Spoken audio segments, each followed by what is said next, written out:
अच्छा जो होता है वो सबको चाहिए, और इसलिए तुमने अगर अच्छा ही गुणवत्ता पैदा की और निर्माण किया आपके व्यक्तित्व में, तो कोई जरूरत नहीं है, सब आपके पास आएंगे। और इसलिए बहुत सी संस्थाएं हैं जो शिक्षा का प्रसार करें, उसमें मुफ्ती मोहम्मद अब्दुल कदीर खान साहब का भी मैं उनको जानता हूँ। मैंने उनको बोला कि आप जरा शहर के बाहर जाकर अच्छी जगह लो, और आज शिक्षा के क्षेत्र में बहुत अच्छा काम चल रहा है। पर आप नई जनरेशन जो है वो अगर शिक्षा का महत्व नहीं समझेगी तो आपका भविष्य अच्छा नहीं होगा। अभी निश्चित रूप से हमारे यहाँ जो आईटी के स्टूडेंट हैं, अभी बोइंग और एयरबस के पार्ट्स हमारे यहाँ बनते हैं, टाल कंपनी है, 3,500 लड़कों को रोजगार मिला। एचसीएल में अभी 6,500 लड़कों को रोजगार मिला है। टीसीएस 16,000 लोगों को रोजगार दे रही है, आईटी इंजीनियर्स जो कंप्यूटर जानते हैं। और मुझे पता है क्योंकि मेरे यहाँ मिलकर गए, बहुत से यहाँ के भी लड़के लड़कियों को काम मिला है। जो कंप्यूटर सीखेगी, जो ज्ञान प्राप्त करेगी, उनको रोजगार के अवसर है, और अच्छा तनख्वाह मिलेगा तो गरीबी दूर होगी, अच्छा घर बनेगा। और इसलिए आज जिन जिन लोगों ने अच्छा काम किया उनका सत्कार हुआ, जो जो लोग डॉक्टर इंजीनियरिंग के लिए गए उनका सत्कार हुआ। वो इसलिए किया है कि जो लोग अभी तक नहीं गए हैं उनके मन में भी लगे कि हम भी इनके जैसा कुछ करें। मैं अपने लाइफ में, मेरा बहुत बड़ा एक्सीडेंट हुआ था, जब मेरा पैर 4 जगह टूट गया, पूरी गाड़ी, रेड लाइट की गाड़ी पूरी क्रश हो गई। पर मेरी पत्नी, मेरे बच्चे, 2004 में एक्सीडेंट हुआ था, हम बच गए। तो बहुत लोगों ने मुझे पूछा कि गाड़ी को देखकर ऐसा लगता नहीं कि कोई बच सकता, तो आप बचे कैसे? तो मैंने कहा कि मैंने अभी तक 25,000 से ज़्यादा हार्ट के ऑपरेशन मुफ्त में करके दिए। तो जिन लोगों के ऑपरेशन होते हैं, आज भी मेरे कार्यालय में 12 लोग आए थे, और वो बेचारे, उनकी आंखों में आंसू होते हैं और एक फूल मुझे हाथ में देते हैं और उनको आशीर्वाद देते हैं। मुझे लगता है ये जो दुआएं हैं, ये जो ब्लेसिंग्स है, जो आशीर्वाद है, ये आपके जीवन में आपकी सब समस्याओं को हल कर देता है। और इसलिए हमारे एक हिंदी कवि ने अच्छी बात कही है कि वही मनुष्य है कि जो मनुष्य के लिए मरे, यही पशु प्रवृत्ति है कि आप ही चरे, वही मनुष्य है कि जो मनुष्य के लिए मरे। अभी एक का सत्कार हुआ, वो गरीबों की शादी करा देते हैं, कोई स्मशान भूमि पर काम करते हैं, कोई कोविड के समय अभी प्यारे खान जी का आपने सत्कार किया। मुझे याद है, मैं बहुत अस्वस्थ था, 2 महीने दिल्ली नहीं गया, ऑक्सीजन नहीं था, डॉक्टर बोल रहे थे लोग मर जाएंगे, ऑक्सीजन यहाँ होता नहीं था। राउरकेला से, भुवनेश्वर से, ओडिशा से, वहां से ऑक्सीजन लाना पड़ रहा था, ट्रक नहीं थे, ट्रक वाले भाग गए। कलेक्टर मेरे पास आए, हतबल हो गए, वो क्या करना। तो मैंने प्यारे खान को बुलाया कि मैंने बोला तुम एक काम करो, और कलेक्टर ऑफिस में मुझे याद है इनको मैं लेके गया, तो वहां एक एसडीओ बैठा था। मतलब उठ यहां से, तेरा काम नहीं है ये ट्रक पर देखने का, ये प्यारे खान तुम बैठो है चेयर पर, और ये अब मैनेजमेंट तुम देखो। और हमें सोचता नहीं था। एक दिन मेरे मन में आया कि ये ट्रक जाने के लिए इतना टाइम लगता, तो मैंने एयरफोर्स के चीफ को फोन किया कि मैंने कहा मुझे तुम्हारा हवाई जहाज दो। बोले सर किस बात के लिए? मैंने बोला ये जो ऑक्सीजन नहीं मिल रहा है और यहाँ 2-2 दिन लग रहे, लोग मर जाएंगे, हजारों लोग मरेंगे, ऐसी स्थिति है। डॉक्टर भी अस्वस्थ हो गए, रोने लगे, ऐसे चिल्लाते थे मुझे ऑक्सीजन दो, मुझे ऑक्सीजन दो। मुझे भी समझ में नहीं आता था। तो मैंने कहा आपका हवाई जहाज दो, मैं 2 ट्रक हवाई जहाज में डालकर खाली ट्रक वहां भेजता हूं और ट्रक में ऑक्सीजन भर के यहाँ लेके आता हूं ताकि लोगों की जान बचे। तो उन्होंने मुझे कहा कि सर खाली ट्रक तो ले जाएंगे, पर आप भरा हुआ ट्रक ऑक्सीजन का लाना डेंजरस है, आग लग जाएगी।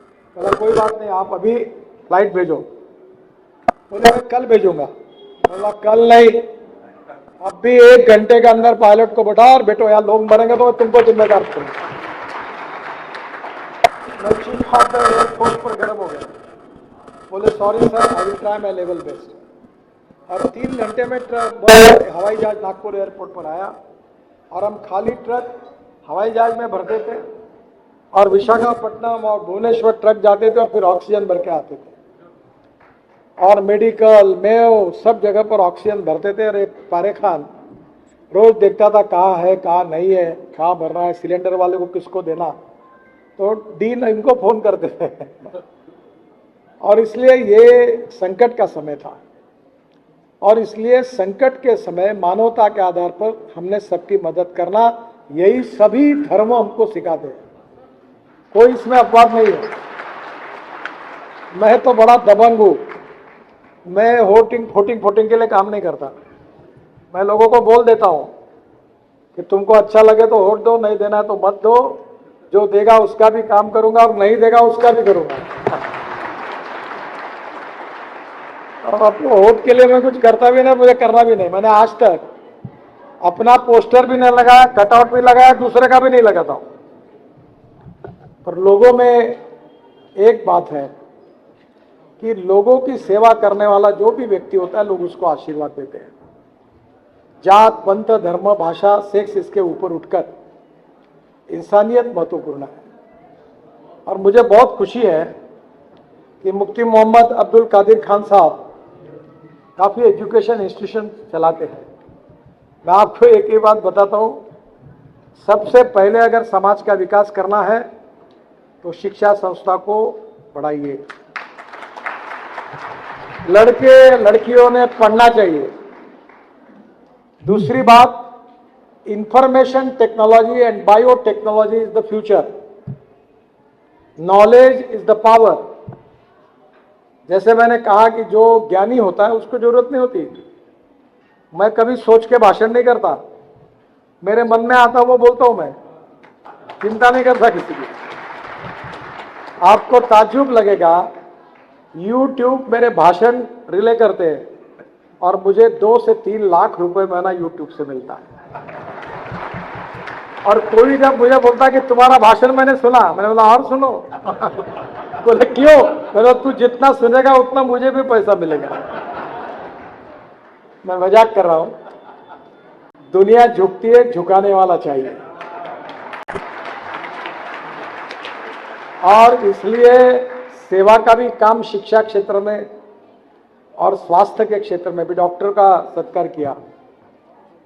हमारे यहाँ प्यारे खान जी को पता है कि हमारे यहाँ ऑक्सीजन तो नहीं था पर वेंटिलेटर नहीं थे और मैंने 500 वेंटिलेटर लाए, पैसा इकट्ठा किया और डोनेशन में बांटे, 40-70 एम्बुलेंसेस दी पूरे विदर्भ में। और तब मुझे पता चला कि ऐसे डॉक्टर थे और ऐसी नर्सेस थी कि उनको वेंटिलेटर भी लगाना नहीं आता था।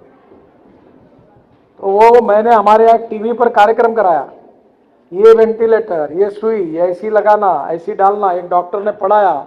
तब वो गढ़चिरौली, सिरोंचा, एटापल्ली, अहेरी और एक डॉक्टर सातों थे मेड़घाट में, उनको मैंने वैन दी, उसने वैन में ऑपरेशन किए। बहुत बड़े लोगों ने सेवाएं की और इससे लोगों की जान बची। तो एजुकेशन के फील्ड में, सेवा के क्षेत्र में और इकोनॉमिक डेवलपमेंट, नौकरी मांगने वाले मत बनो, नौकरी देने वाले बनो। मैं आपको मेरी बात बताता हूं, मैं लॉ हूं, MBA फाइनेंस हूं और मेरी माँ और बहन हमारे यहाँ सब हमारे जात में नौकरी करते, सब बैंक में। मैं लॉ हुआ, मुझे साथ नाराज होंगे। तो मेरी बहन बोल रही थी, मेरे एक न्यूक्लियर साइंटिस्ट थे दामाद, ऐसे दोनों बहनें बैठी थी, माँ बैठी थी, नौकरी कर नौकरी कर। मैं बोला मैं नहीं करूंगा। तो उन्होंने कहा तेरी शादी नहीं होगी, हमारे जात में कोई नौकरी नहीं लगती तो कोई लड़की नहीं देता। मतलब नहीं देता तो मैं भगा के लाऊंगा। मैं मजाक कर रहा था। आज मेरा सेटल मैरिज हुआ और मेरी पत्नी MSc है और मेरिट में पास हुई है। आज आपको मैं बताता हूं, मैं राजनीति में भ्रष्टाचार करता नहीं, क्योंकि मेरी औकात इतनी बड़ी है कि मैं 2-4-5 करोड़ अपने जेब से लोगों को बांटता हूं चेक से। और मैंने अपने टेक्नोलॉजी से लोगों को 15,000 लोगों को रोजगार दिया है। अब मैं बिजनेस नहीं करता, मेरा टर्नओवर 2,500 करोड़ है। मैं कोई बोलता तो बोलता जा 50 लाख ले जा डोनेशन। तुम नौकरी करोगे तो क्या करोगे? यही ओवर टाइम नहीं मिला, पैसा नहीं मिला, पगार नहीं दिया, ये मतलब क्या है इसका? और इसलिए नौकरी मांगने वाले नहीं, नौकरी देने वाले बनो और समाज को सामाजिक, शैक्षणिक और आर्थिक दृष्टि से ज्ञान का उपयोग करके समाज का विकास कैसा होगा इसका प्रयास करो। अरे मिर्जा साहब बैठे, आदमी कोई जात पात को नहीं मानता। अड़चन में आता है तो लोग कह रहे तेरा वकील कौन है? मिर्जा साहब है। क्यों है? क्योंकि होशियार वकील है करके लोग जाते। अब तुमको हार्ट का ऑपरेशन करना है, मैंने हमारे जात वाला, हमारा धर्म वाला उसको करो नहीं बोलते। जो अच्छा डॉक्टर है उसके यहाँ हमको जाना है। बिरयानी खानी है, उसी चौक में सब हिंदू वहाँ खाते। वो जो हमारा कौन सा वो शारीरिक शिक्षण महाविद्यालय में एक है बिरयानी वाला, लाइन लगा के खाते हैं।